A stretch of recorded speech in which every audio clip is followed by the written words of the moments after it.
Halo semuanya, masih di channel QWERTY Komputer, gua Chen di sini, dan di video kali ini gua akan membahas mengenai salah satu headphone dengan fitur noise cancelling dari Sony, yaitu Sony WH-1000XM4 atau biasa dikenal dengan Sony XM4.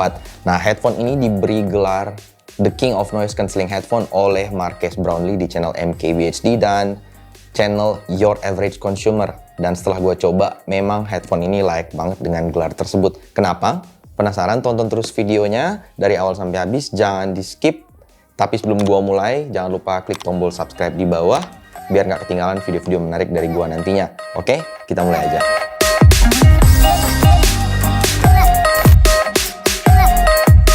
Oke, sebelum gua lanjut lebih dalam mengenai Sony XM4, maka ada baiknya kita tahu dulu apa aja yang ada di dalam packingannya.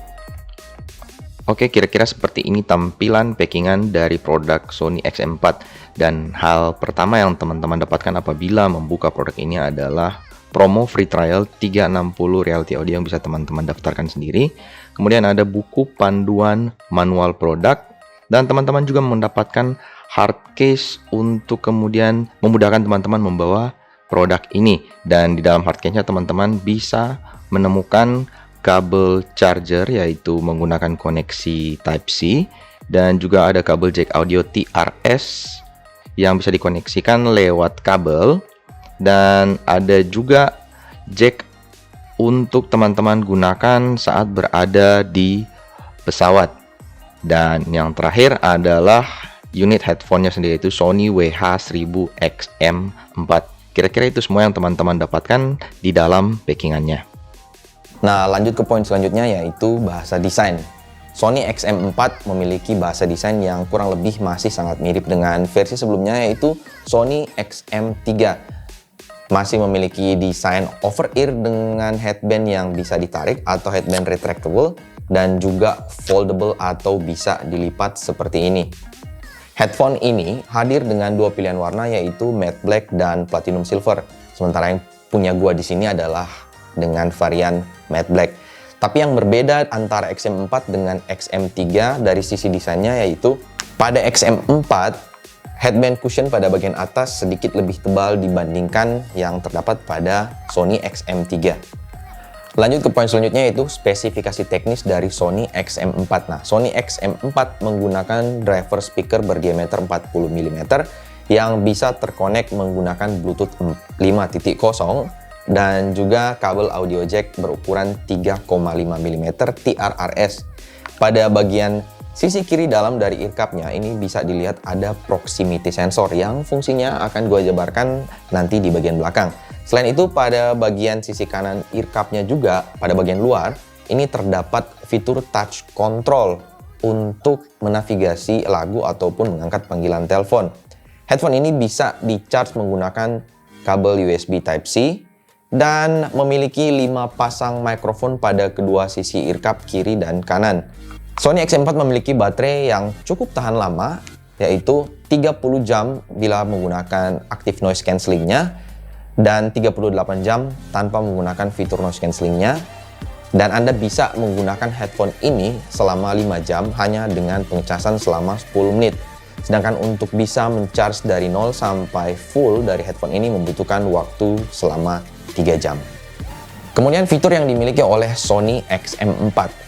Hal yang paling pertama yang ingin gue sorot adalah active noise cancellingnya. Active noise cancelling dari Sony XM4 ini benar-benar nggak ada lawannya, karena dibekali oleh prosesor Sony HDQN1. Pengalaman dari gua saat menggunakan headphone ini untuk menikmati active noise cancellingnya ini benar-benar sangat luar biasa, karena begitu Anda menggunakan headphone ini, suara dari luar benar-benar terfilter dengan sangat baik oleh prosesornya, sehingga benar-benar bisa dikonversi menjadi suara white noise yang menghasilkan suasana yang begitu senyap saat menggunakan headphone ini. Nah, Sony XM4 juga bisa langsung dikoneksikan sekaligus ke dua device, sehingga Anda tidak perlu repot apabila sedang menggunakan headphone ini untuk mendengarkan musik saat mengetik dan tiba-tiba ada telepon masuk. Jadi Anda tidak perlu lagi untuk memindahkan secara manual koneksinya, karena apabila Anda sudah mengkoneksikan headphone ini ke laptop dan handphone Anda, maka koneksinya akan terpindah secara otomatis saat Anda mengangkat teleponnya. Pada sisi kiri dalam bagian ear cup kirinya ini terdapat proximity sensor. Nah, proximity sensor ini berguna apabila saat Anda tidak lagi menggunakan headphone ini atau saat Anda melepas headphone ini, maka headphone ini akan langsung mempause lagu yang Anda dengarkan, atau pada beberapa waktu tertentu dia akan otomatis untuk menonaktifkan headphone ini sehingga Anda tidak perlu khawatir akan baterai yang terpakai. Kemudian pada bagian luar dari ear cup kanan ini terdapat proximity sensor. Nah, ini berguna untuk kemudian kita memilih lagu selanjutnya ataupun pause lagu, mengatur volume ataupun menerima telepon, ataupun fitur quick attention-nya. Fitur quick attention itu maksudnya adalah apabila saat Anda menggunakan headphone ini dan tiba-tiba teman Anda berbicara kepada Anda tidak perlu lagi membuka headphone seperti ini untuk mendengarkan.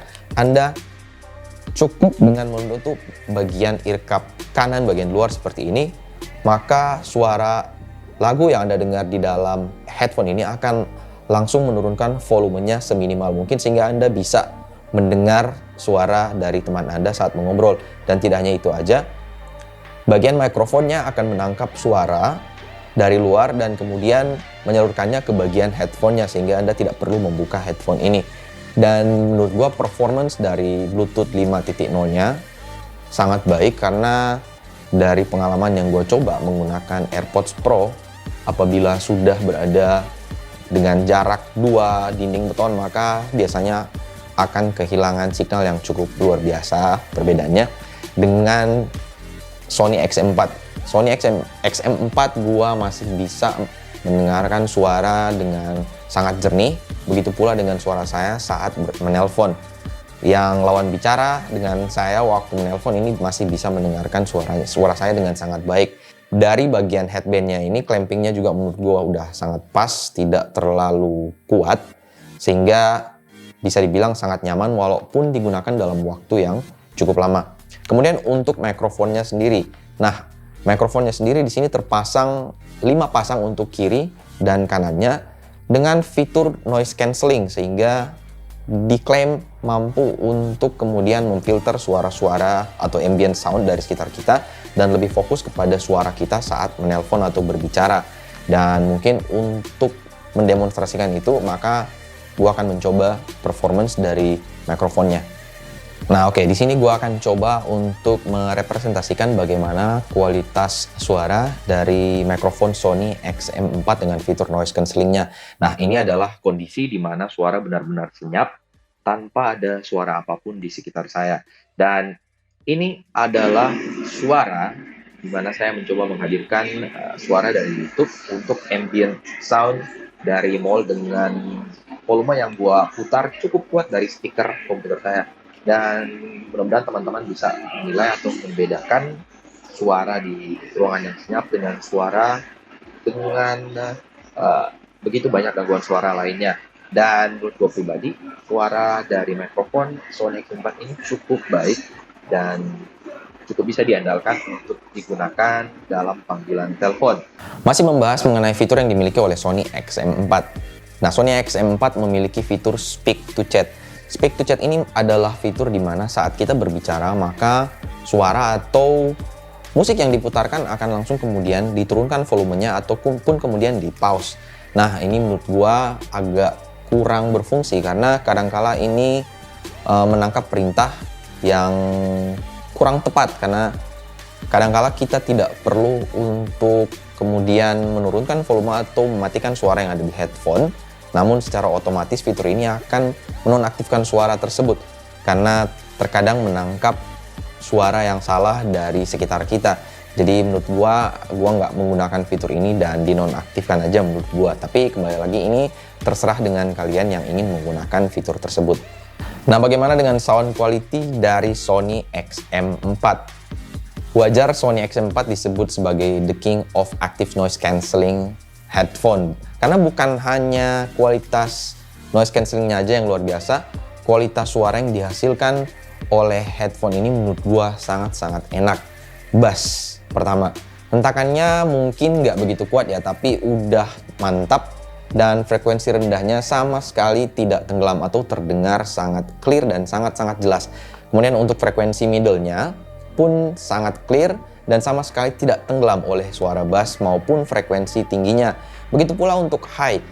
Frekuensi tingginya juga yang dihasilkan benar-benar clear tanpa ada kesan menusuk telinga dan kembali lagi tidak tenggelam oleh frekuensi middle ataupun bassnya. Jadi ketiga-tiga frekuensi ini benar-benar bisa dihasilkan dengan sangat-sangat clear tanpa kemudian tumpang tindih antara satu dan lainnya. Sony XM4 juga memiliki soundstage yang menurut gua sangat-sangat rapih dan terasa begitu luas. Tapi kalau karakter suaranya kurang pas dengan telinga kalian, mungkin kalian bisa merubahnya sedikit dengan fitur equalizer yang ada di aplikasi Sony Headphone Connect pada smartphone kalian nantinya. Nah, kemudian ke poin terakhir yaitu kesimpulan. Sony XM4 di website resminya ini dibanderol dengan harga 4,9 juta. Tapi kalau ditanya ke gua apakah harga tersebut worth it terhadap headphone ini, maka kembali lagi pendapat tiap orang mungkin bakalan berbeda-beda. Cuman kalau ditanya menurut pendapat gue pribadi, maka gue akan bilang kalau Sony XM4 sangat worth it dengan harga tersebut. Karena apa yang kita keluarkan akan benar-benar terbayar lewat semua fitur yang begitu kaya yang ditawarkan oleh headphone ini. Begitu pula dengan kualitas suaranya yang sangat mewah, performa active noise cancellingnya yang luar biasa. Jadi buat kalian yang punya budget lebih dan sedang mencari headphone yang punya kualitas suara yang bagus dan punya fitur ANC, maka gua akan sangat merekomendasikan Sony WH-1000XM4 atau Sony XM4. Dan oke, gua harap video ini bisa menjadi informasi yang berguna buat kalian, dan apabila ada yang kurang jelas atau mungkin terlalu cepat penjelasan dari gua, langsung aja di kolom komentar di bawah atau bisa join diskusi dengan gua setiap gua live streaming di hari Rabu dan Jumat jam 6 sore atau hari Minggu jam 1 siang. Kalau punya kritik dan saran juga silahkan langsung aja di kolom komentar di bawah. Dan yang terakhir, like video ini kalau kalian suka, dislike juga kalau nggak suka. Jangan lupa subscribe channel ini biar nggak ketinggalan video-video menarik dari gua. Dan mungkin sampai di sini dulu video kali ini. Kita jumpa lagi di video yang akan datang. Bye.